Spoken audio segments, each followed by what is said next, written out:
The wins keep coming, and so do the recruits. We done landed Cameron Dunbar, another 3-star recruit, and let's go. We done pulled off Kiki Nadoma, the all-elusive 4-star quarterback prospect that we've been waiting on. We've been pushing hard to get.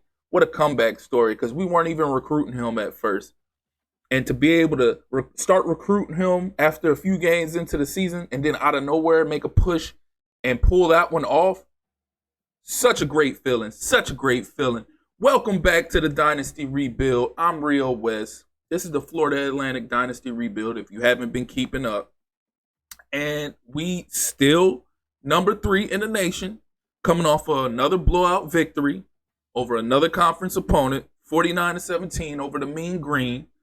And we in the home stretch. That was the last game of the regular season. You know, you see the stats, you see the numbers. We finally was able to open up the pass game. Dominic Henry, 6 catches, 192 yards, 4 tutties. American and National Player of the Week.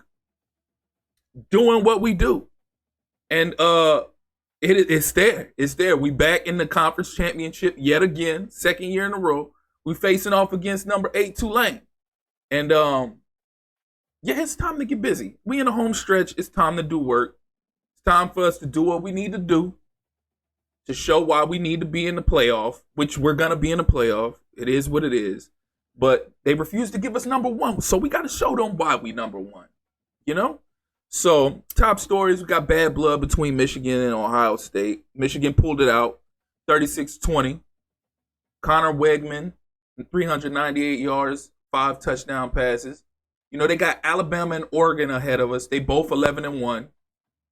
But we're going to show them. We're going to show them why we're the one. So, we still don't have anybody in the Heisman running, which is crazy with the year that we having and the year that Zemo is having, the year Fancher is having, even though I get it with Fancher because his yards ain't there, but he's been so efficient that it's crazy. It's hard to deny that man.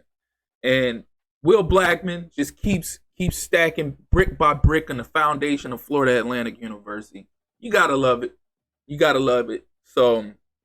So far, we really haven't achieved many draft goals as it is. We had the one with Day Hill in year 1. He was drafted in round 6. But other than that, we haven't achieved too many of our coaching goals as far as XP is concerned. But let's see what we got as recruiting wise. Okay, so we got 85 hours left. We on a bye, so y'all know what we do on a bye. We get busy, we start to focus in on these players. I know time's limited. We should be coming up on a time or two where we can't scout or recruit. So we need to start utilizing these hours. So Doug Pierce has been sitting on his board this whole time. I haven't offered him no scholarship. I haven't applied any actions to him. But I know we're going to need cornerbacks coming up soon. I know we're going to lose a cornerback or two. So we need to start allocating those hours. So we got, even with us not offering him a scholarship out the gate, we still are ahead on his board. So that's pretty good. High Ralahu. We're in the lead with him as well. So we need to start applying some actions to these punters, because I know we're gonna need a punter or two soon. So we ain't got nobody else we need to be allocating this time to. So we might as well allocate it to punters and other skill positions or special teams positions that we'll need. So we got 30 hours left. Oh, what am I talking about? We still got Gammon and Willingham that we need to focus on. Need to utilize some hours for them. If there's nobody else I need to be focusing on first. But probably Doug Pierce, because even though we do have a lead, we want to make sure we speed up that process and finish the job. So even though people are falling off, we want to finish that off as soon as we can. We need to get him out of here, get him committed, get him off this board, so we're good to go. So let's see what else we got. We working with. We about to pull off another D tackle. We already pulled off a Brave, so we gotta pull off another D tackle.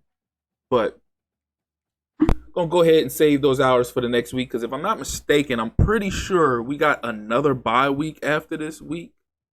I forget how this schedule falls, but we shall see. We shall see. Let's see after advance if we stand pat at 3 or if we move up to 2 or 1. Let's see.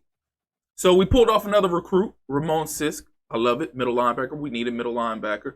We got outside linebacker Terrence Neal. So 2 more 3-star recruits. That's huge. That's huge.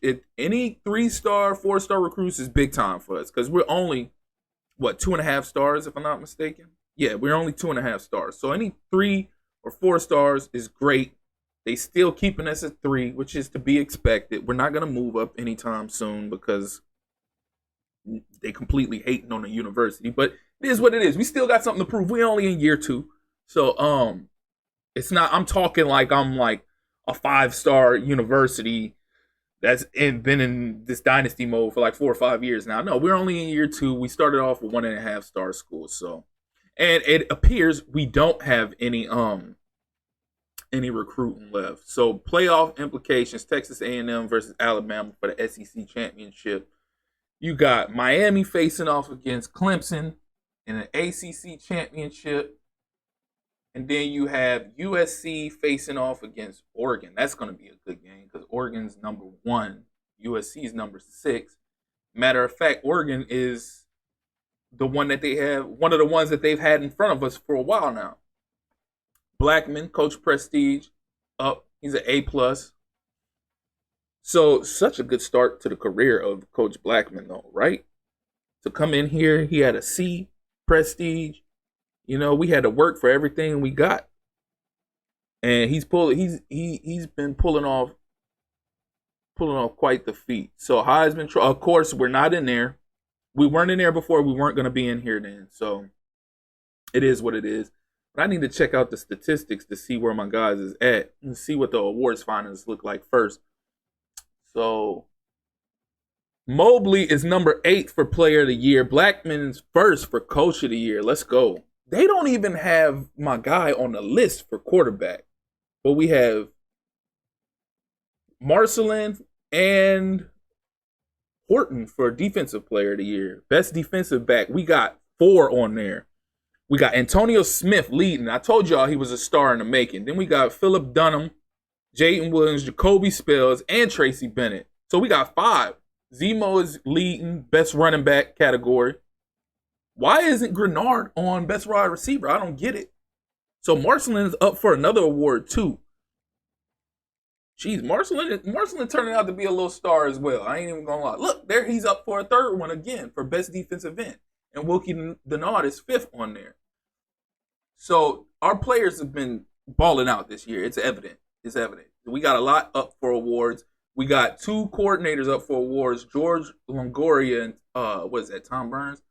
Tom Burns up for a coordinator. Best linebacker. We got Horton and Jarvis Johnson, another player that's been starring.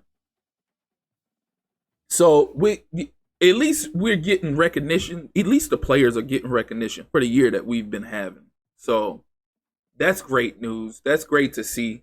So, but I'm going to go ahead and cut it right there, you know, because this video's already been about 8 minutes long. So I ain't trying to drag over too much. If I go ahead and I play this game, then this video will be drawn out that much further. So we're going to go ahead and cut it right there. Again, if you made it this far and you haven't liked and subscribed yet, please do so. Click that notification tab so you can stay up to speed with all of the Florida Atlantic University Dynasty rebuild, as well as other college football 25 content. So again, I appreciate you all for tuning in. That's been my time. Till next time, peace.